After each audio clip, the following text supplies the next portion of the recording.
Steve Chandler, welcome to the show. Thank you, Brett. So you are a successful business coach, corporate trainer, success coach. But the backstory to how you got to where you are now is interesting because you've written about this throughout several of your books. You're a late bloomer. This didn't happen till midlife. What was life like for you before you figured out what you were supposed to do with your life? You know, it's a rather tragic tale, and I don't want to leave your listeners depressed by hearing about what my life was like, but so I'll keep it short. You know, I went through all kinds of confusion and failure. I was a bad student. I didn't have any ambition, didn't know what I wanted to do. And I went to college and flunked out and then went back and got into alcoholism and drugs, bankruptcy, all kinds of things that were just stirring the pot of negative adventure and crisis. And this went on for decades. It went on until I finally got clean and sober when I was around 35 or 36. And then I had a blank slate because I didn't have anything I really wanted to do. There was no calling. And I had major self-esteem issues. And so I was just at a loss. And at that point, somebody gave me a book and said, "Why don't you read this book?" And it was decades ago, but it was by Napoleon Hill, and it was called The Master Key to Riches. Because one thing I did know was I had no money and I had a lot of debts, and that had become my major negative adventure in life. So I read that book, and for the first time in my life, I got a glimmer of hope. And so things turned around after that. What was it in the book that stood out to you that kind of gave you that hope? There was something in there that called to me about creativity, that somehow I got a feeling. I always loved creating. I loved writing poetry and things like that. So I liked creating with words. That was always a favorite thing of mine. I never thought I could make any money doing it. My degree from college was in creative writing and poetry. So, you know, I'm not going to set up a poetry shop and make a lot of money. So I didn't know what to do with that. But there was a sense in that book that creativity can be applied anywhere, and that it can be applied to creating money if you wanted to. If that was your issue or your desire, you could apply it anywhere. And this was a revelation to me. I thought I had all these different weaknesses and personality flaws, character flaws that would never allow me to succeed at anything. So that was my first glimmer of hope.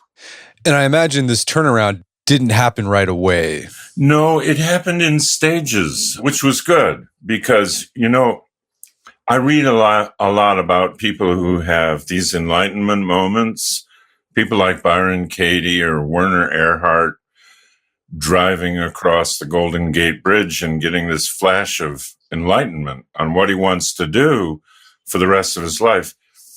And then I had this enlightenment envy, you know, like, oh, that'd be great if that happened.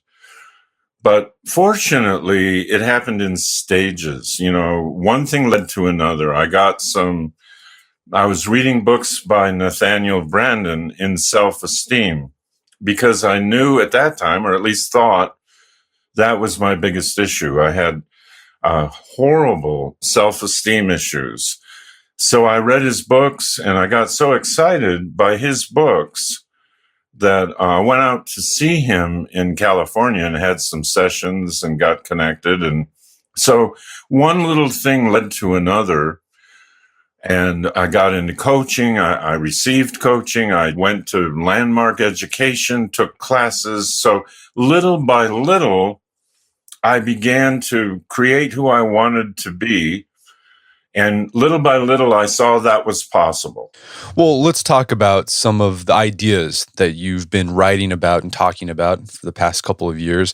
The first book I came across by you was Time Warrior. It's such a great name. It's got this like samurai on there, the cover. And what I like about Time Warrior is that it intersects with a lot of the other ideas you've written about. And also, I think this idea of time management, and people feel like that's an issue they're struggling with. But what's interesting about Time Warrior is you advocate for something you call nonlinear time management. What is nonlinear time management? And that's kind of a weird concept because time we think of as a linear thing. Right. Yeah. It was created to be an attention getting weird concept. But what I meant by it was simply living in the inquiry of, can I do this right now? So most people, and especially me and many of the people, I would say most of the people I've coached or worked with, when something comes up that they want to do or someone asks them to do, and they know they're going to do it, the first impulse is, where am I going to put this in the future? Or when do I have to do this? Or what's your someone asks you for something and the first response is, what's the deadline on that? When do I have to get it to you? So that I can put it out there somewhere in my linear future.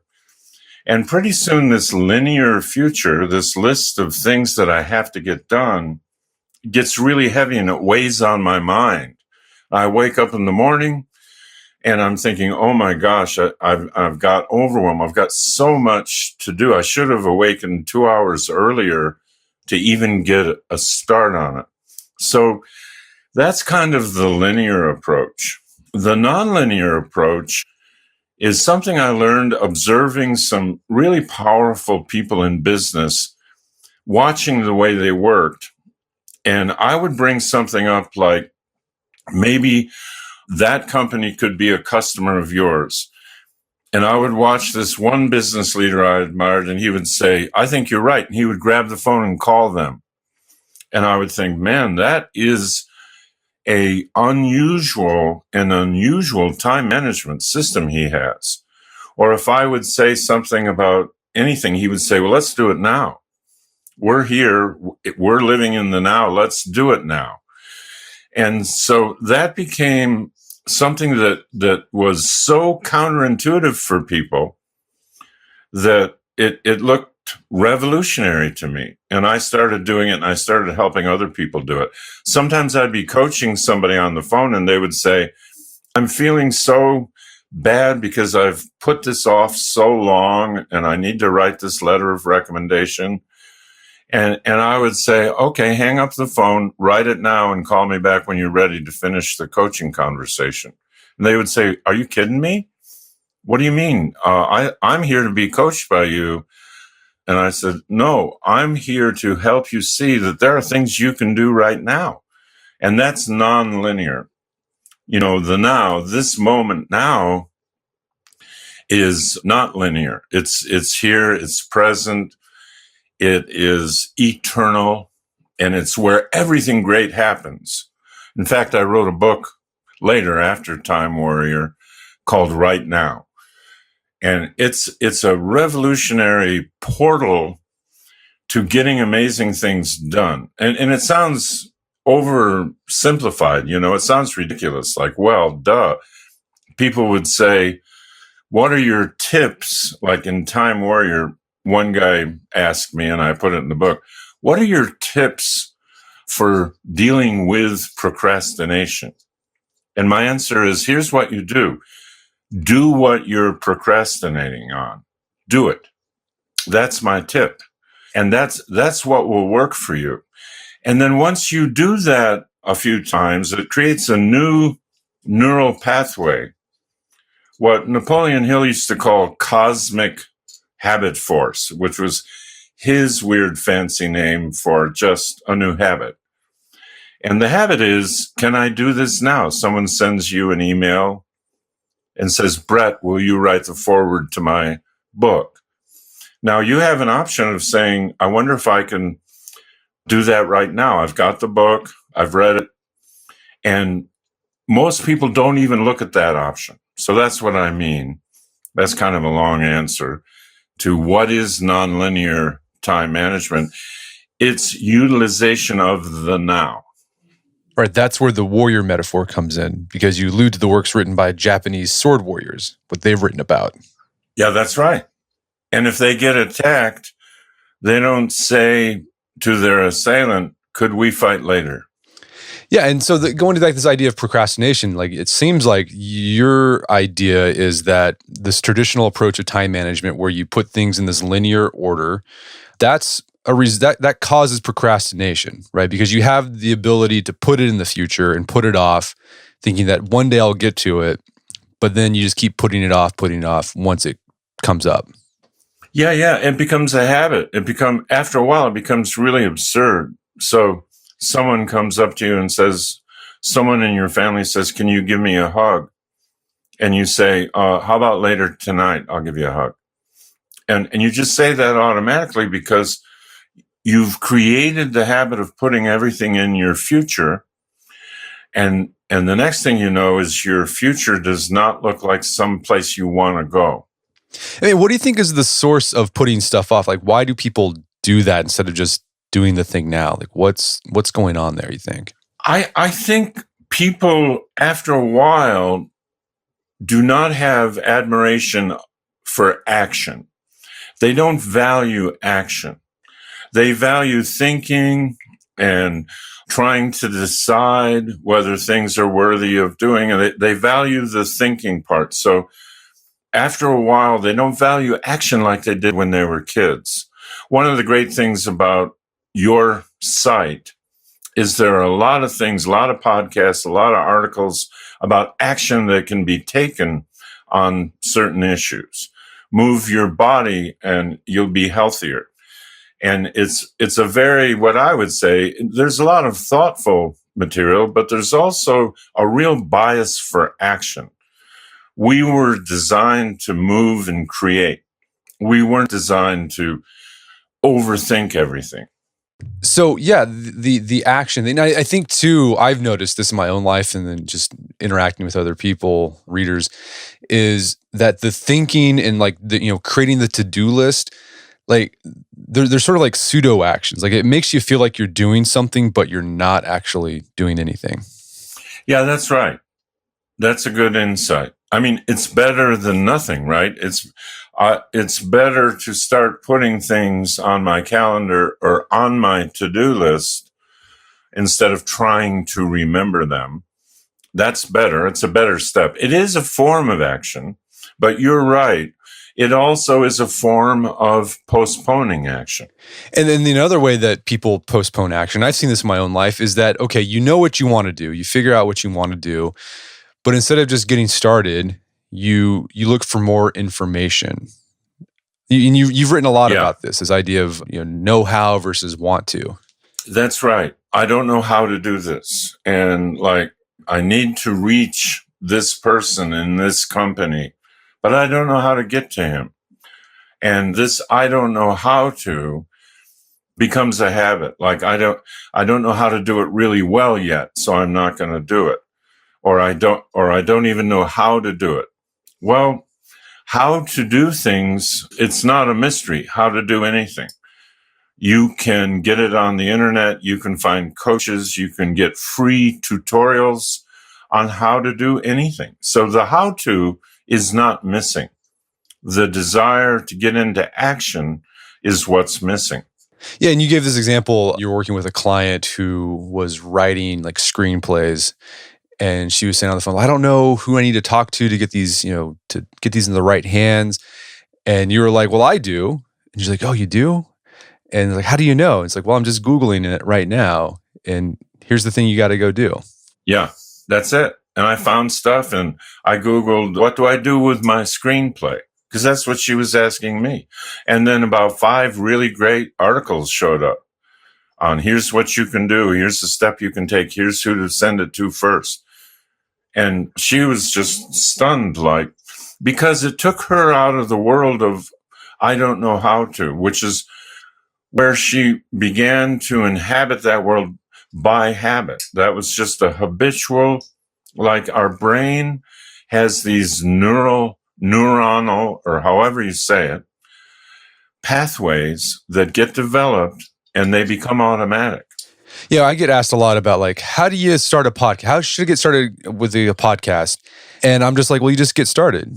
And then you figure out and I think what people are really looking for, they're looking for like, how can I start a podcast that will be successful right away? And like, that's not going to happen. But like, you just get started and then you start figuring stuff out as you go. That's right. That's exactly it. And surprisingly, or maybe not, most people don't know that. Even so-called successful entrepreneurs and business leaders, they don't realize that. They'll say, how do I have a better relationship with my business partner? And I'll say, bring him in the room. Let's go. And he'll look shocked like, oh, wait, I'm not ready. I don't know how to talk to him. I don't know what the right script would be. I haven't told you what our issues are. So it's everywhere. And it's what gets between a person's creative desire to create something, a relationship, a book, a podcast, what stands between them and their very healthy creative desire is I don't have enough information yet. I don't know how to do it perfectly. I don't know how to do it right. Or even I don't know how to do it. And I think this probably comes from like school, right? Public education. Because I feel like when you grow up in America, at least, there's like a treadmill you get on, right? These boxes you're supposed to check, right? You go to get your college degree or your high school degree check, your college degree check. And then people, they want to take part in a creative activity, whether it's start a business or, become a novelist. And they're looking for the checkbox, but there isn't a checkbox. And they have to start figuring things. And that's a hard transition to make. That is, you're right. And you're right. We get conditioned and habituated to giving way too much value to information and no value to transformation, to change inside of me. And so it's all, I need more information. Well, and how do you make that transition from knowing to transformation, from information to transformation? Yeah, I think the first step is waking up to the distinction between the two, to realizing that there's a big difference between information. Like I can watch videos on how to swim. How do I move my arm in the water? How do I cup my hands? How do I kick my legs? And I can watch those and I can read books on how to learn to swim. And I can keep feeling I don't have enough information yet because I'm not ready to go into the water. But transformation occurs from jumping into the water. Well, that's a very Aristotelian idea. Aristotle had a quote along the lines that you become a carpenter not by reading about carpentry, but by actually doing carpenter things. And then you become a carpenter by doing those things. And the reading about it is fine too. I don't want to set that aside because a lot of my greatest breakthroughs have come from reading other people's books. But the question is, are you going to incorporate what you've read? In one of my groups that I run, we have a saying called once for information, twice for transformation. So if you get a book you love that really moved you or inspired you, why would you not read it a second time? And this time go through and read it even more slowly. And this time I'm reading for transformation. I'm reading to have it drop into my system so it becomes a part of how I operate instead of just great new information I've just read. And I was inspired by it. But 3 weeks later, I forgot all about it and I'm looking for a new book. Yeah, that's you can get on that treadmill where you keep reading and more and stuff like this will be the book that'll change my life. But if you never actually take that stuff and put it into action, it's not going to do anything. Yeah, it's kind of like Bruce Lee's observation. He said, I don't fear the guy who has learned 100 kicks. I fear the guy who's learned one and worked on it, just worked on his one. That's the opponent I fear.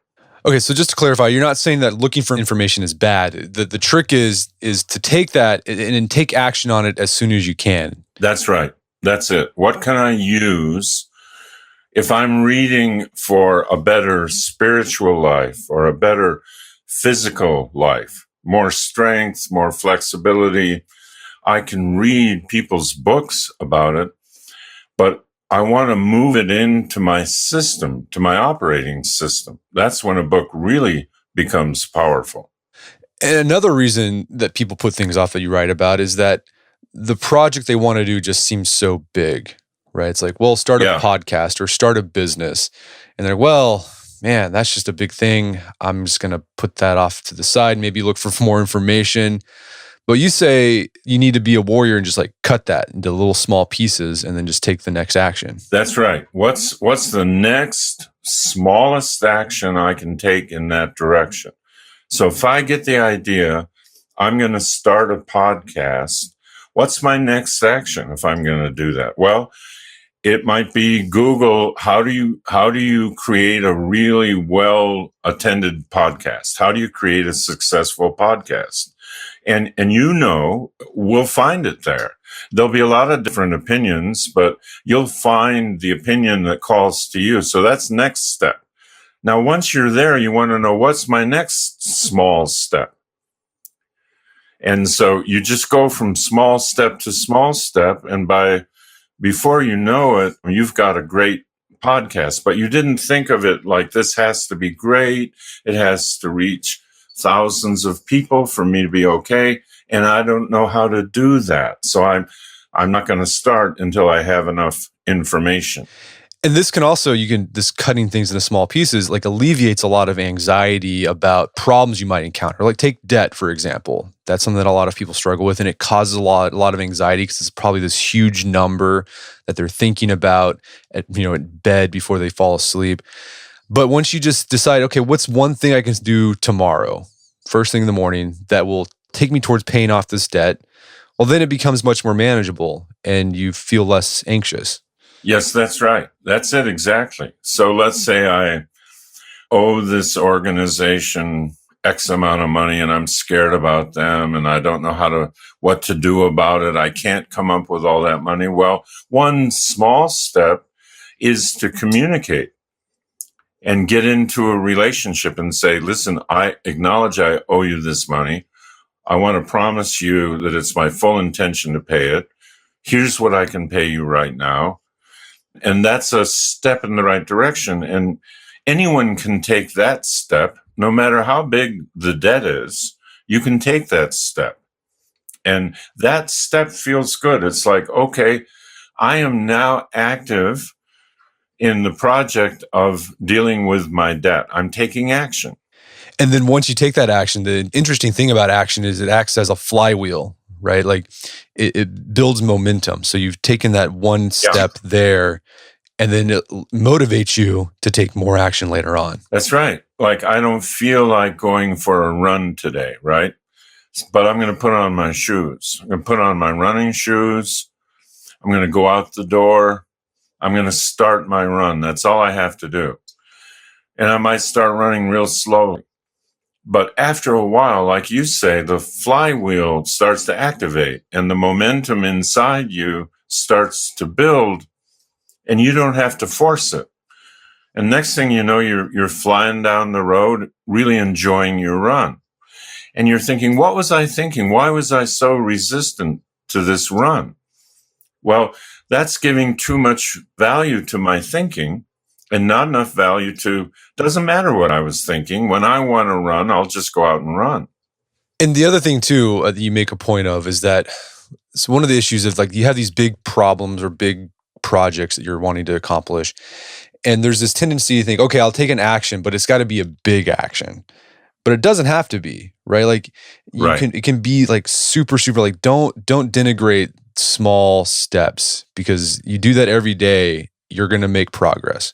Yes, absolutely. So I want to repair a relationship.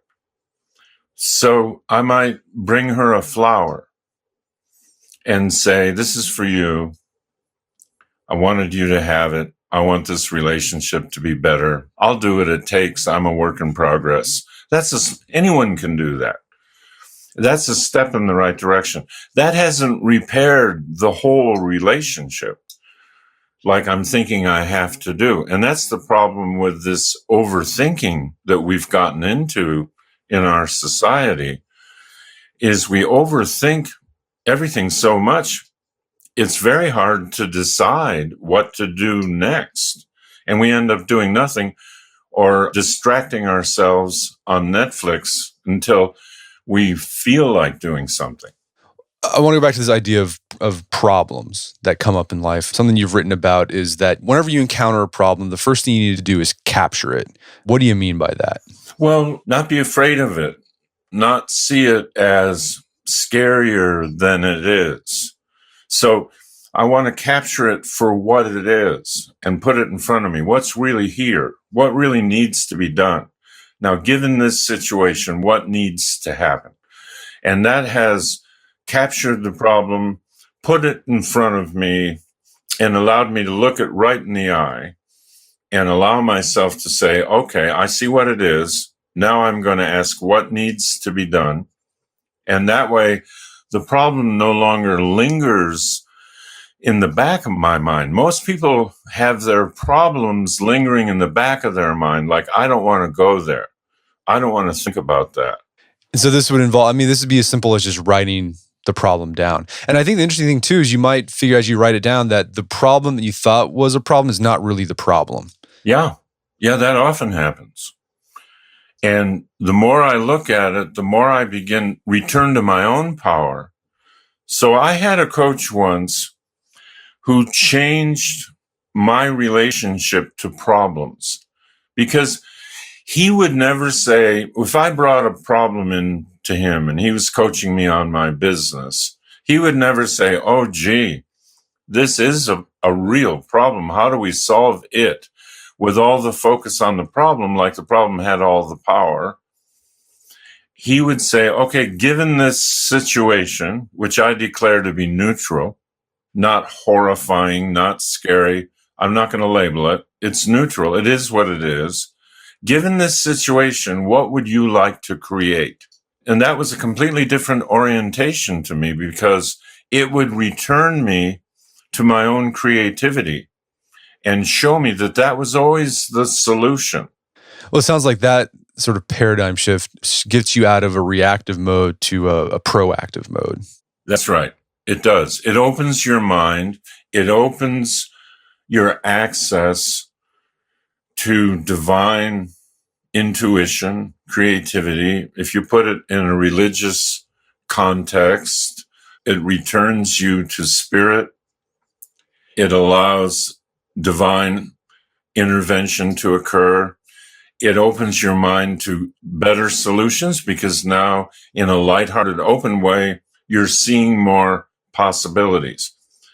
But the more I have labeled my problem as really serious, really awful, really bad, really unfair to me, this is really a terrible thing. Like, for example, I have some people who I've worked with who are getting divorced, and the first thing they say is, this is going to be a typical bitter divorce. This is going to be difficult for me, for my wife, for my kids. I know this is going to be horrible. Or they're even something simple like, we're going to move to another state.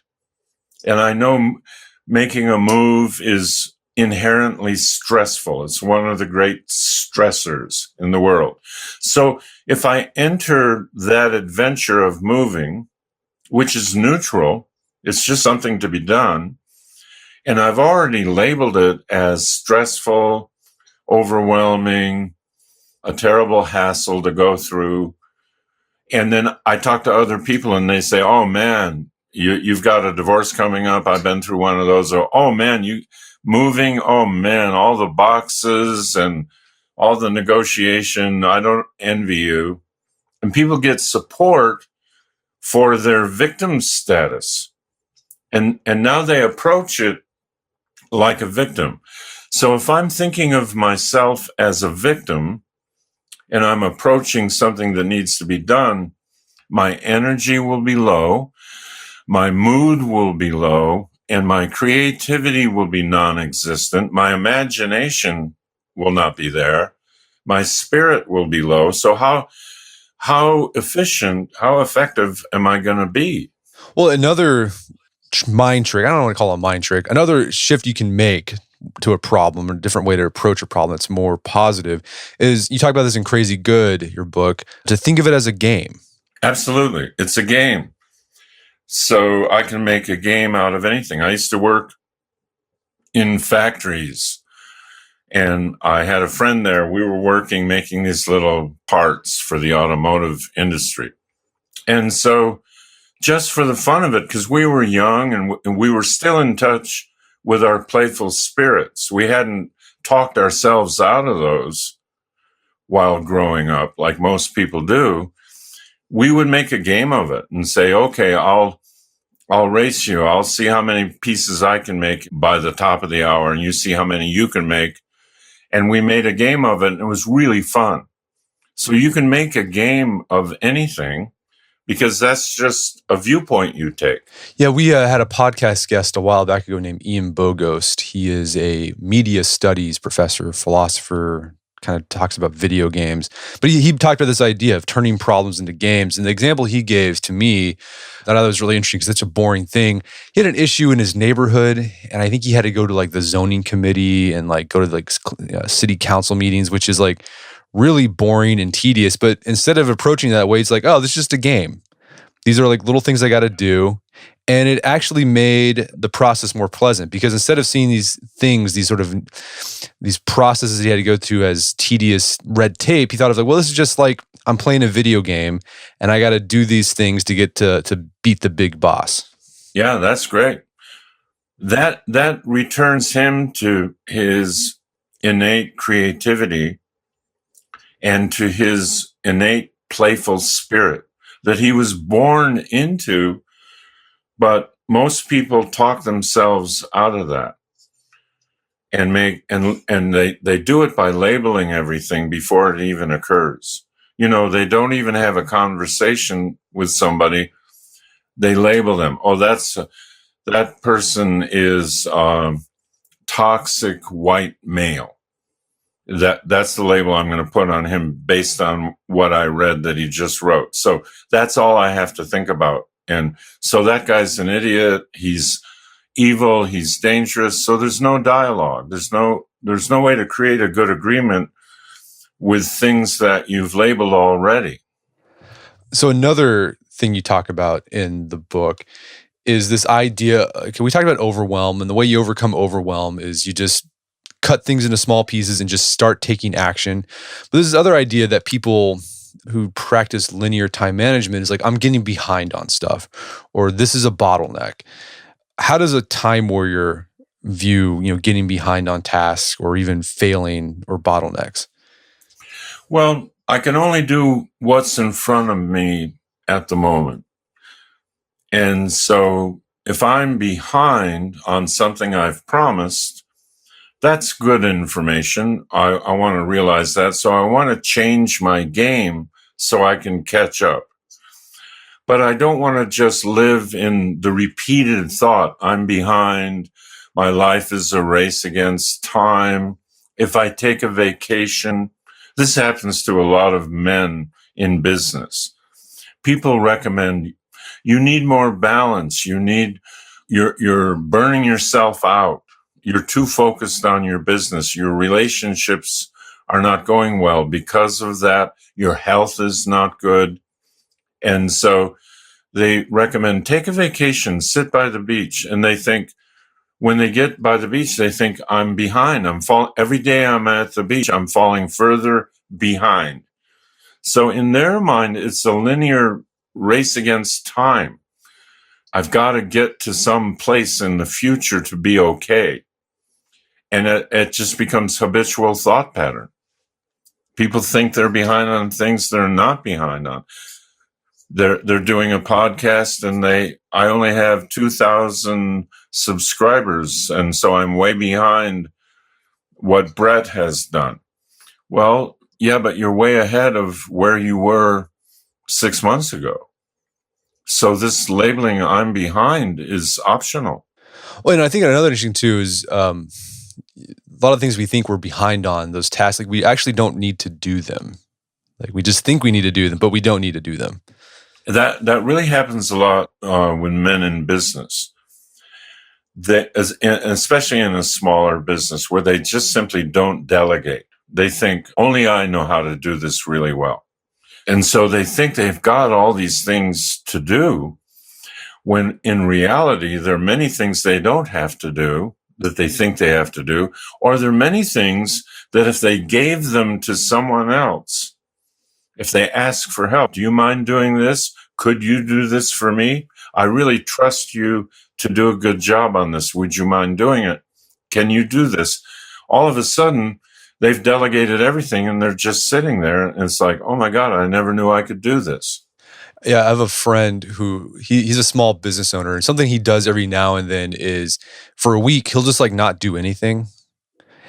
Because then he'll see like the stuff that he thought was important, like actually, if he doesn't do it, nothing doesn't hurt anything.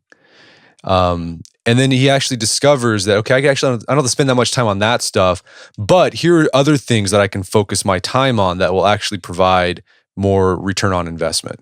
Yeah, that's great. That's a great example. So another thing you talk about in the book that causes a lot of people overwhelm is this idea of pleasing people. And I know we've had guests on the podcast who've talked about people pleasing. It's an issue. Like what's your take on overcoming that tendency to please others? And how does pleasing others get in the way of getting, accomplishing what we really want to accomplish? Well, it's kind of like being back in high school and thinking being popular is really important. Even if I'm not popular with everybody, if I'm popular with whatever little group or clique I want to identify with. And so I end up trying to please people by how I talk to them. I flatter them. I try to get them to be a friend of mine. And so my whole life becomes about trying to please people and get them to like me. But what I'm leaving out of the equation is something much more powerful, and that is serving people. Actually, instead of wanting to be liked by absolutely everybody, serving the people that I am committed to serving and allowing myself to be respected for the service I create for people in the world. So part of really, really succeeding in a powerful way in this society is to drop away all this desire to be liked and to be approved of and all that, and change the focus to what would really serve this person, what would really help the person. And I want to stay focused on things like that. So what would be an example of a situation where you're pleasing someone, but you're not serving them? Or at least in pleasing one individual, you're not serving other people and the bigger purpose you're trying to accomplish, which that individual is a part of? Well, so there was a leader that I was working with, and he was allowing people to show up late for his meeting. And the other people in the meeting would roll their eyes like, oh my gosh, these people are dragging in late. But he was afraid to not have these people like him. So he would just say, oh, come on, can't you try a little harder? Or this meeting started at 8. You knew that, right? Okay. Hey, I didn't mean to get on your case. And so he would just be trying to please everybody. He had an open door policy. So he wasn't getting anything important done because people were coming in his office and saying, hey, can you help me with that? Or can I share some thoughts with you? Or can I run something past you? And he would always say, oh, yeah, sure. Oh, yeah, okay. And then at the end of the day, he found out that the three really important things he never got to. So he began to learn to say no.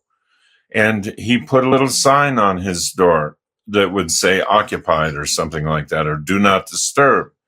And he would have 2 or 3 silent hours where he was working on the important things. And then he would open his door. Or he would say, if you have something to talk to me about, let me know, and we'll meet at a certain time. There was another leader I was working with, and he would answer every single email as it came in, or anybody who posted anything. And he thought, I have to please these people. And then he would lose his whole day, and he'd have to stay late to do the important things. But he felt like, I can't afford not to please everybody. But what he woke up to was he developed a policy that said, I don't look at my emails until 4:00 each day.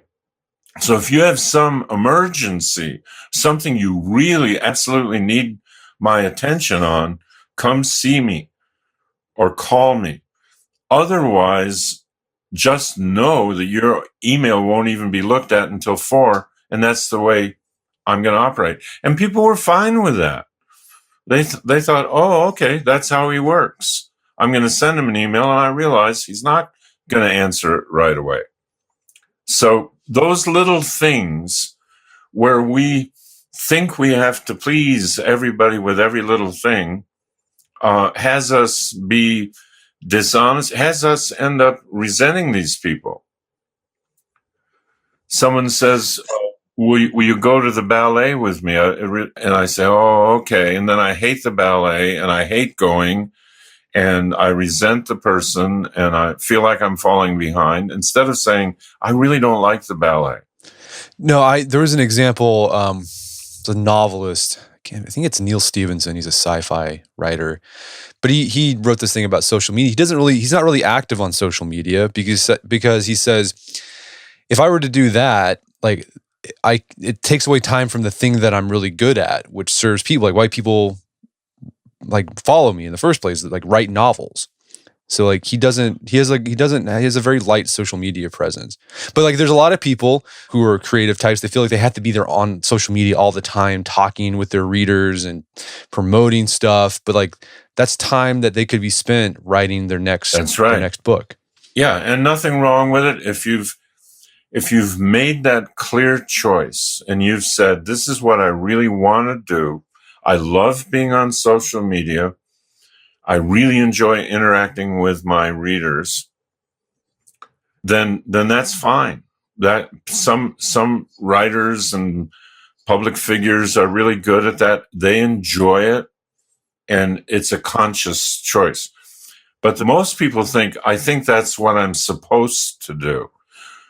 Or I think that's part of being an author, is you have to do that. And so they're doing all these things they think they should do, and they're missing the element of choice that's available to them. All right, so be intentional about your actions, your choices. Yeah. What's the role of goals in nonlinear time management? Because the thing about goals is that they tie you to the future. But do you still think goals are a useful tool? They can be.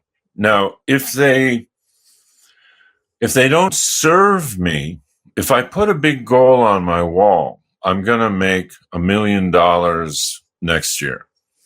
And every time I look at the goal, I think, oh man, that's so unattainable. That's not me. I have no idea how I'm going to do that. That I get discouraged when I look at that goal. Then that goal is not serving me. Goals are something you and I create to serve us. So if a goal serves me, like I want to have 5 conversations tomorrow, and that goal serves me, because if I put that down, I put 5 boxes down and I check them, and I get my 5 conversations, that goal served me. It served what I'm up to. So if a goal is of service, like a GPS inside you, I want to make sure I make a certain amount of money, or I want to make sure I talk to my mother who's in a nursing home. I want to make sure I talk to her every week. So I put a goal. I'm going to talk to her every week. That's my goal. That goal serves me. It doesn't oppress me or make me dread the future.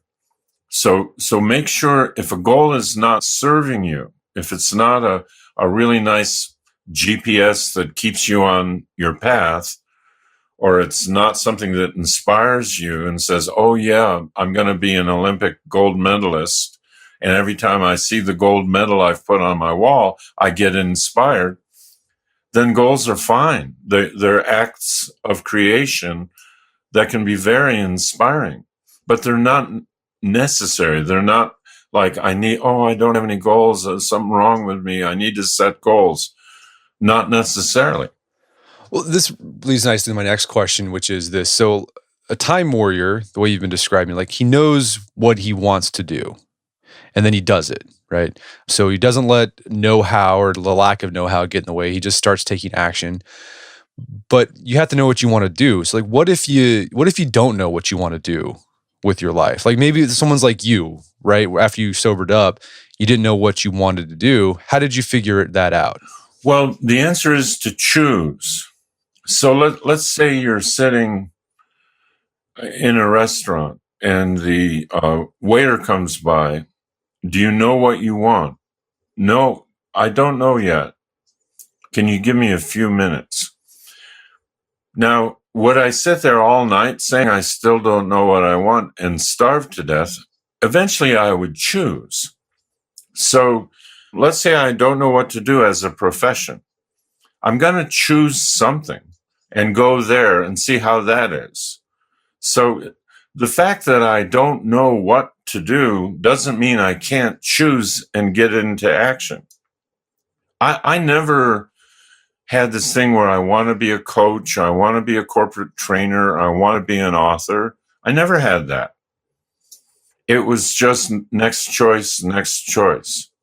Yeah, I think that's good advice, particularly for young people, who are out of college. They're trying to figure out what they want to do. Like I get a lot of questions about that. It's like, I don't know what to do. Like, well, I'm just like, do something. Just because you do that one thing doesn't mean you have to stick with that forever, right? You can do other stuff after that, but you got to get started doing something. Yeah, that's right. Choose something from the menu and see how that goes. And from there, you'll be able to see more clearly. You know, I've had clients who chose the law school. I'm going to be a lawyer. My parents really want me to be, and I don't know what else to do. So they go to law school, and first year of law school, they realize, I really don't want to do this. I really understand this now. I understand what's required. But there's something else from here that I see that I'd rather be doing, and I'm going to go do that. Now, that might not be the perfect thing, but that's better than law school. And then that can show them something else. And so just choose and get into action. Get something going for yourself. Choose the thing that looks best for now. And don't have it be, is this right? Is this the right path for me or the wrong? Have it be, seems to work for me right now. Have that be an okay category. Seems to work for me right now. Well, that's my exact story. I went to law school because that seemed like a good career path. But during my first year of law school, I realized I didn't want to be a lawyer, but I wasn't sure what else to do. So I stuck with it.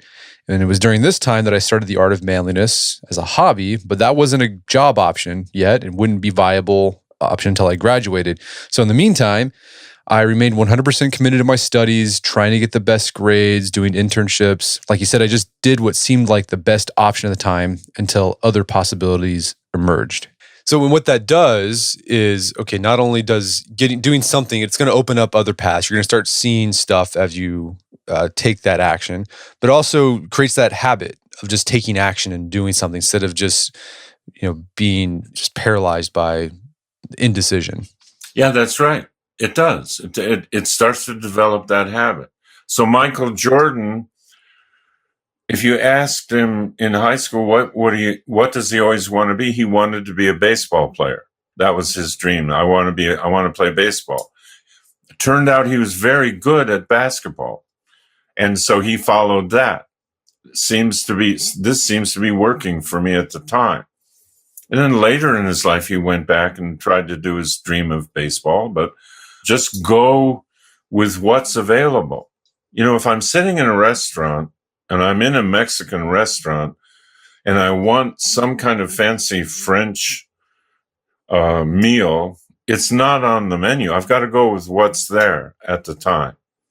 And so look at your options, make a choice, get into action, and don't fall prey to these people, these motivators and dream merchants who say it's really important that you have a big dream and you live your dream and that you find the perfect profession, the perfect calling for you, and you go pursue it. That ends up with a lot of heartbreak and stress because that's just so not necessary. Well, Steve, this has been a great conversation. Where can people go to learn more about your work? SteveChandler.com. Everything's there. Everything's there. Well, Steve Chandler, thanks so much for your time. It's been a pleasure. Thank you, Brett. My guest today was Steve Chandler. He is the author of the book Time Warrior. It's available on Amazon.com. You can find out more information about his work at his website, stevechandler.com. Also, check out our show notes at aom.is/Time Warrior, where you find links to resources where you can delve deeper into this topic.